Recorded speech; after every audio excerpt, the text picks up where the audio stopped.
Hello there, let's make a Japanese coffee jelly dessert, but also a matcha one as well. So this is the iconic Japanese coffee jelly dessert. Now it could be a dessert, it could just be a breakfast, it could be whatever you want, right? I came across this dessert in Japan this year where I was having a really cool omakase okonomiyaki night at this really cool restaurant, which I'll link down below. But they serve this up as dessert, as like a nice palate cleanser thing. It was amazing. I have to recreate it. Let's make it. Coffee jelly time. I'm going to be using a Vietnamese method to brew coffee. This is just a filter coffee. You can also use French press, espresso, or even instant coffee. Just make sure you make up the measurement, and depending to your taste, make it weaker or stronger, up to you. Now with a gelatin, I'm going to allow it to sit in cold water for the same time as the coffee. Okay, so I know I said that I was making just the Japanese coffee jelly one, but I also made two more because I just couldn't help myself. So I've got the hot chocolate or cold chocolate now and a matcha version, and they look so different. The color variation on these three are unreal. They're simply the most colorful, they're simply the most delightful light dessert you can ever make. But I will say this, it's so addicting that you might need to make more than just one so that you can have more for yourself. Matcha jelly time. Now excuse me, I have a bit of a cold, but with the measurements, all the ingredients and the measurements will be listed below. This is about 7 to 9 grams of matcha, and I will dilute it with water before whisking it up. Now I'm no master at this, so if you do judge me, please keep it to yourself. I have such a sensitivity in terms of making matcha. I think I'm good at it, I don't actually know. Now this is the best time to add your sugar. You want the heat to dissolve the sugar before touching the gelatin, otherwise both of it will clump and it will kind of create a weird broken jelly. Now by this time the gelatin should be sitting for around about 5 minutes in cold water. It can last up to 10 minutes, so if you had to delay, that's okay. Now the gelatin should melt with the heat, just like so. And when you're mixing it in, just make sure it's thoroughly mixed and then set it aside in the fridge for 2 to 4 hours to solidify. Hot chocolate jelly time. Now this is an instant powder. I felt a little bit lazy, so I didn't use a solid chocolate, but what you could do is replace it with solid chocolate in hot milk and add sugar, and it should create the same hot chocolate drink. Now dissolve this thoroughly so that you have no clumping, and then when you do add the gelatin, you will find that the mixture changes. I don't know what it is, but the hot chocolate becomes smoother. I don't know how to explain this. There must be some science down. You can tell me in the comments down below, but look at the difference between before and after. Coffee jelly time. Now we're going back to the coffee we made earlier. I'm going to add some sugar because it is a dessert. I don't want the coffee to be too bitter. I also removed some of it to add the gelatin and the milk later. Should dissolve in the very same way. Once you're done, please let all these set in the fridge for 2 to 4 hours. So for the cream for this dessert, we're going to go and get this to be the closest to the Hokkaido milk cream that they have in Japan. Now I know it's gonna be really difficult without actually buying the Hokkaido cream or the Hokkaido milk product from Japan, but this is the closest version in terms of taste, but maybe not quality. So please be aware, if you're lactose intolerant, you might be impacted more with this than the cream in Japan. I honestly did not suffer whatsoever with their ice cream, milk products, cream products, nothing, which is actually crazy to tell. Like the biggest difference between Western and Japanese dairy products is a huge scrutiny. Now the importance about this cream is that you can just use one or the other or both. Now you could have just used milk and not fussed with the cream. You could have just used double cream, or you could do what I have done, which is the closest in terms of resembling the taste, which is combining condensed milk with double cream and lightly whisking it so it's like a loose whisk, and it's like perfect for this dessert because it has that extra milky creaminess and slight sweetness that Hokkaido milk gives without having to buy or forfeit a lot of money to buy the Hokkaido milk. Let me know if you guys try it down below. Also leave an emoji if you've come this far that to tell me that you've watched it. Leave a milk bottle emoji or a cow emoji, one of the two. Thank you for watching, and keep watching until the end to see the results. Milky cream. It's essentially Condensed milk and cream, there's nothing complicated about this. I added the towel down first, and I think I did remove it because it got a little bit annoying. But the importance about the towel is to create resistance for the bowl so that the cream whisks quicker. That's literally the science behind it.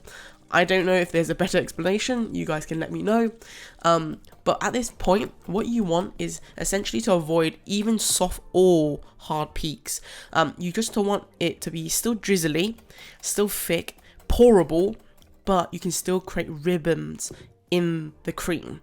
And you'll see next that I have added a little bit more condensed milk, just so that it's a little bit sweeter. This is down to preference. Honestly, the measurement is a very loose and fast measurement, so don't stick to it if you prefer sweeter or less sweeter. That's up to you. Now, once everything is done, let it set for 2 to 4 hours. If not, if you're not like me, then do it overnight is even better. Okay, so all the drinks are now solid, so they're not drinks anymore, they're proper food. But I want to show you something because I found it really weird. One, the coffee becomes really dark because of the gelatin, and you can see it's like jelly form now.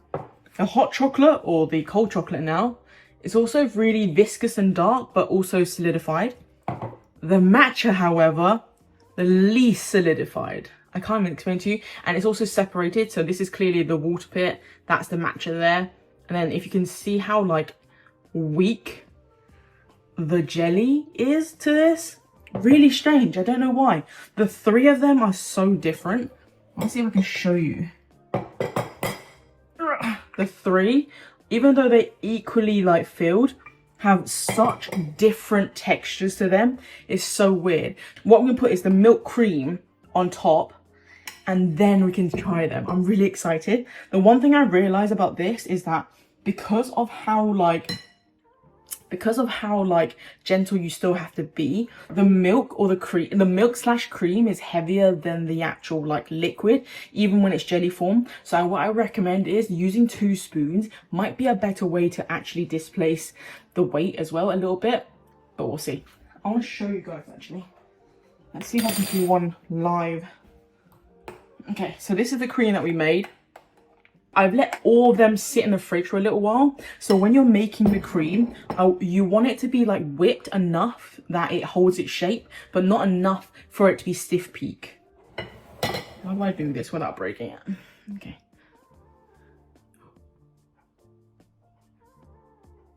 Oh, that is pretty. This is the coffee one now. I feel like the matcha one's gonna worry me the most, because it's not very solidified.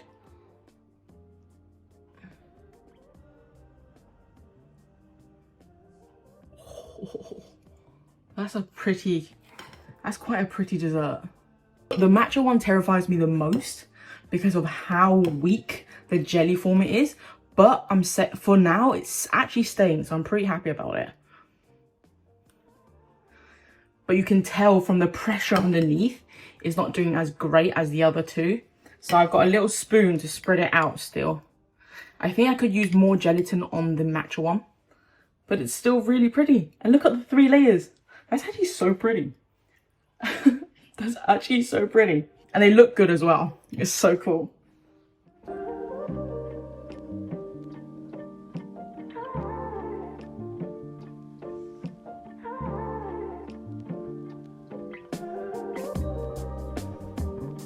I don't know. Let's try all 3 of these now. Starting off with the black jelly. Let me just get a corner here. Oh, the jelly sets so well as well. You can't even see it. There you go.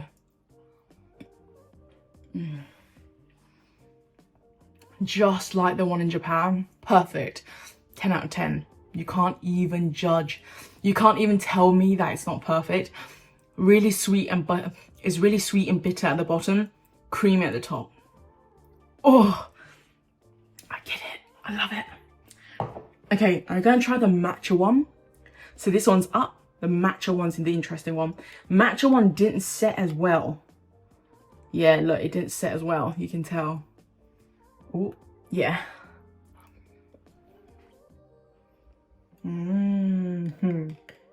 It's still good.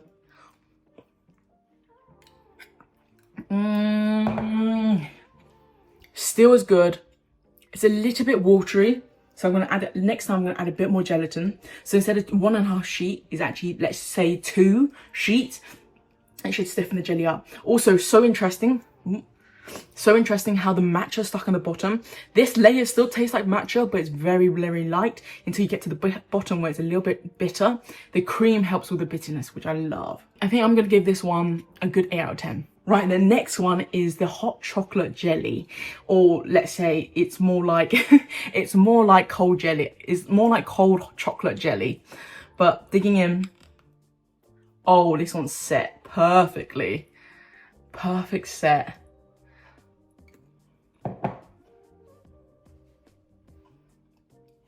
Mmm. Like an indulgent mousse. Mmm. This is 20 out of 10. It's like an indulgent mousse, you know. Oh, that's like an indulgent mousse. I love that. Okay, these two are definitely my favorite. This matcha one, I wish I put a little bit more gelatin inside. It would have been perfect. Give it a try, guys. I think you guys will love it. Leave in comments down below if you guys tried it. Of course, all the measurements and the ingredients will be down below, so please check that out. If you've got any more ideas, leave in the comments down below. Thank you for watching. Please like, comment, and subscribe. I'm going to love and leave you. Thank you very much for watching. Mwah. Take care. As I said, the matcha jelly has not stuck to... The matcha jelly needs a little bit more gelatin, otherwise this will happen. God dang it.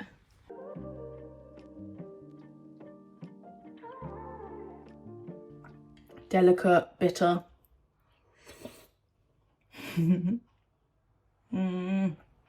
That's so good.